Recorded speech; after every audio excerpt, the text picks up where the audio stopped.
నేనెల్లప్పుడూ యెహోవాను సన్నుతించెదన్, నిత్యము ఆయన కీర్తి నా నోట నుండున్.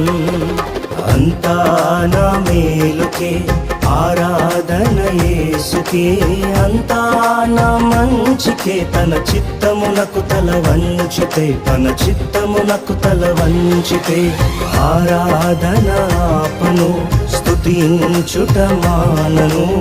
ఆరాధన ఆపను, స్తుతించుట మానను, స్తుతించుట మానను.